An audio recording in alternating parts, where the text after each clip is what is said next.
Okay, हमने अभी तक 1 to 6 क्वेश्चन देख लिए। 8.1 के लास्ट हमारा क्वेश्चन है 8.1 का 7th क्वेश्चन क्या है? ABCD is a trapezium. उन्होंने बोला है ABCD एक ट्रेपेजियम है। What is the meaning of trapezium? Can anyone explain me? हाँ, one pair of opposite sides are parallel, right. और दूसरा जो पैरेलल साइड होती है ना, वो इसमें इक्वल नहीं होती, क्योंकि अगर वो इक्वल हो गई तो पैरेललोग्राम हो जाएगा। अंडरस्टैंड? दूसरा हमें इसमें ऐसा बोला गया AD इक्वल टू BC है। हाँ, नॉन पैरेलल साइड इसमें इक्वल हो सकती है।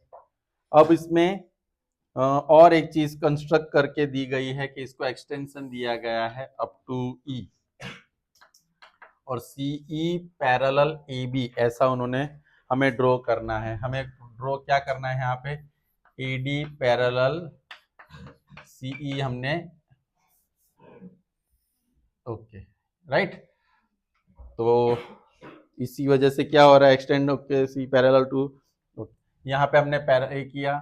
दूसरा ये पैरेलल था तो पूरा ए पैरेलल भी क्या होगा? ए पैरेलल क्या होगा? CD होगा। ए पैरेलल क्या होगा? पूरा CD। तो हम ऐसा कह सकते हैं यहाँ पे AECD क्या बन गया है मेरे लिए? Parallelogram, right. अब दूसरा, अगर पैरेललोग्राम है तो AD इज इक्वल टू क्या होगा? EC। AD और EC क्या होगा? और उन्होंने हमें एक और कंडीशन दे रखी है कि AD इक्वल टू BC है, ये गिवन है ना। तो दोनों में AD AD आया तो क्या होगा? EC इक्वल टू, यानी ये भी दोनों कैसे हो गए? इक्वल हो गए। इतना समझ में आया सबको? कैसे किया? AD पैरेलल CE हमने ड्रॉ किया, तो AB पैरेलल CD था तो AE पैरेलल भी क्या हो जाता? CD। तो ये पूरा जो बना हमारा पैरेललोग्राम बना, तो उसमें opposite sides of parallelogram are always equal, ये हमें गिवन है। तो AD, तो ये दोनों क्या हो गए? इक्वल हो गए। अब इस ट्राइंगल की बात करते हैं। ट्राइंगल कौन सा है? BCE। उसमें ये दोनों इक्वल है। क्या इक्वल है? BC equal to CE। हाँ भाई, 1 2 3 4 5, मैंने इसको सबको नाम दे दिया। अब BC के सामने कौन सा एंगल आएगा? 1, और CE के सामने कौन सा एंगल आएगा? 2, राइट। अब ये हमारा नंबर क्या हो जाएगा? इतना समझ में आया सबको? लेकिन सडनली मुझे एक और आइडिया आया कि जो 2 + 3 है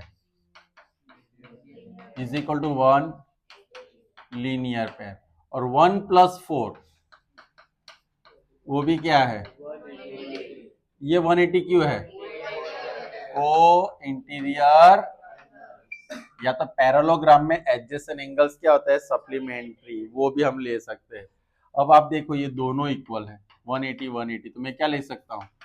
2 + 3 इक्वल टू 1 प्लस, ये मैंने कट कर दिया।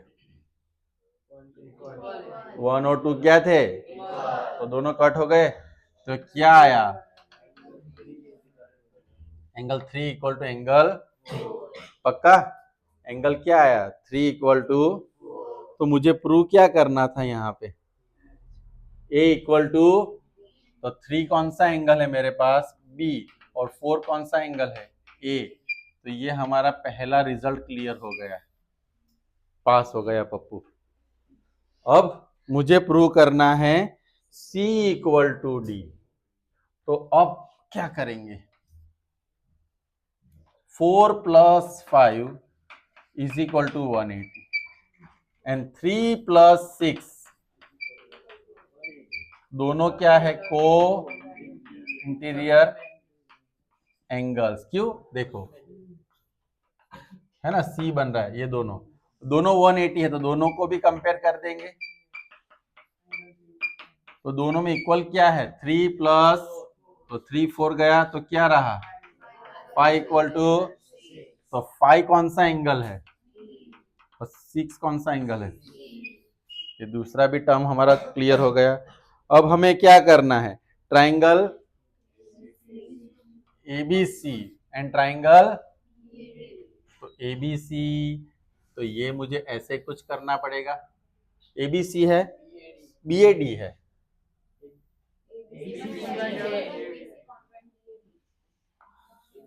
एबीसी एंड, अच्छा ये वाला लेना है, राइट। इस तरह से मुझे करना, कौन कौन सा ट्राइंगल लेना है, एबीसी एंड ट्राइंगल बीएडी। तो उसमें सबसे पहले कॉमन क्या है, A B equal to A B, वो मेरे लिए क्या है, कॉमन। दूसरा क्या होगा, A D equal to, A D equal to, वो क्या होगा, गिवन। और तीसरा क्या आएगा, मैंने कौन कौन सा ट्राइंगल लिया, ट्राइंगल ड्रॉ करना आप लोगों को दिखा दो। यहाँ पे डी ए बी और दूसरा ए बी सी।